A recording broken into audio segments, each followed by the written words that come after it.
கண்ணுக்கு மையழகு, கவிதைக்கு பொய்யழகு. கண்டிப்பாக கவிதைனாவே பொய்கள் அதிகம் இருக்கும். பொய்கள் இருக்கிறதுனால தான் கவிதையே அழகாக தெரியுது. அதுபோல தான் நமக்கு கண் பார்வை ரொம்ப முக்கியம். அந்த கண்களை பாதுகாக்கிறது ரொம்ப முக்கியம். நம்ம கண்களை நம்ம அதிகமாக பாதுகாக்கிறோமான்னு ஒரு கேள்வி வச்சா கிடையவே கிடையாது. நிறையா கண்களை போட்டு தேய்க்கிறது, அது மட்டும் இல்லாமல் நிறைய டிவி பார்க்குறது, ஃபோன் பார்த்துட்டே இருக்கிறது. அதுலேயும் ஒரு சிலர் பப்ஜி விளையாடுற, ஃப்ரீ ஃபயர் விளையாடுற, டிவிலையும் லேப்டாப்லேயும் மூழ்கியே இருப்பாங்க. இன்னும் ஒரு சிலர் ஒர்க் வைஸ் வேலை விஷயமா லேப்டாப்பில் அதிக நேரம் உட்காருது, சிஸ்டமில் உட்காருது, அந்த மாதிரி இருப்பாங்க. இன்னும் ஒரு சிலருக்கு டிவி அதிகமாக பார்க்குறது. அது மட்டும் இல்லாமல் வெளியே ட்ராவல் அந்த மாதிரிலாம் போவாங்க.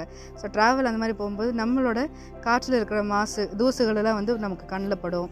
அதில் ஒரு சில பிரச்சனைகள்லாம் உண்டாக்கும். அதில் கண்ணில் சிவப்பாகிறதோ, இல்லை கண்ணில் நமக்கு சொரிச்சல் ஏற்பட்டுகிட்டே இருக்கும். இல்லை கண்ணுக்கிட்ட லைட்டாக வீங்கின மாதிரி இருக்கும். இன்னும் ஒரு சிலருக்கு சூடு அதிகமாகி கண்ணில் சின்னதாக கொப்பளம் வரும். இந்த மாதிரி பிரச்சனைகளெல்லாம் உண்டாக்கும். அதே மாதிரி தலைவலி கண்ணில் பார்த்திங்கன்னா எரிச்சல் இருக்கும். அது இந்த மாதிரி பிரச்சனைகள் இருக்கிறவங்களுக்கெல்லாம் நம்மக்கிட்ட ஒரு தீர்வு இருக்குது. ஸோ நம்ம டாப் டைம் கம்பெனியில் நயனஷுக் ஐ ட்ராப்ஸ்னு சொல்லி கொடுத்துருக்காங்க. நயனஷுக் ஐ ட்ராப்ஸில் என்னென்ன கலந்துருக்காங்கன்னா, ரோஸ் பெட்டல்ஸ், அதாவது நம்ம கண்களை ரொம்ப குளிர்ச்சியாக்கும் இந்த ரோஸ் பெட்டல்ஸ். அப்புறம் கற்றாழை, மரமஞ்சள், கரிசலாங்கண்ணி, துளசி, மூக்கிரட்டையோட வேர், அதே மாதிரி வேம்பு, அதுக்கப்புறம் பார்த்திங்கன்னா கற்பூரமும் ரொம்ப யூஸ்ஃபுல்லாக இருக்கும். அது போக நமக்கு டேங்குன்னு சொல்லிட்டு ஒரு முக்கியமான ஒரு மூலப்பொருள் ஒன்று கலந்துருக்காங்க. கிளிசரினும் கொஞ்சம் கலந்துருக்காங்க. இதில் என்ன பண்ணும் அப்படின்னா, நம்மளோட கண்கள் இருக்க எரிச்சலோ, இல்லை கண்ணில் தண்ணி இல்லாமல் வறட்சியாக இருக்குது, ஸோ அது எல்லாத்தையும் நம்ம சரி பண்ணி கொடுக்குறது.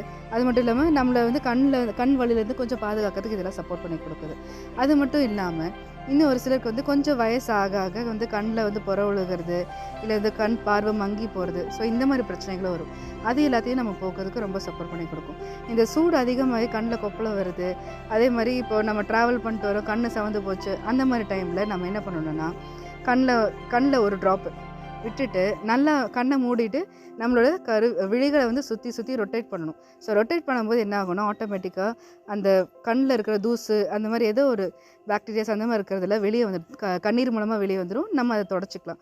ஒரு கொஞ்ச நேரம் அந்த மாதிரி பண்ணுங்கள். இன்னும் ஒரு சிலருக்கு நமக்கு கண்ணில் பிரச்சனை வராமல் பாதுகாத்துக்கணும் அப்படின்னா, டெய்லி நைட்டு படுக்கிறதுக்கு முன்னாடி ஒரு ட்ராப் 2 கண்கள்லேயும் விட்டுட்டு அதுக்கப்புறம் படுத்துருங்க. அதுக்கப்புறம் ஃபோன் பார்க்குறதோ, டிவி பார்க்குறதோ இந்த மாதிரி பண்ணாதீங்க. அப்படி பண்ணும்போது என்ன ஆகும்னா, நல்ல ஒரு நிம்மதியான தூக்கமும் வரும்.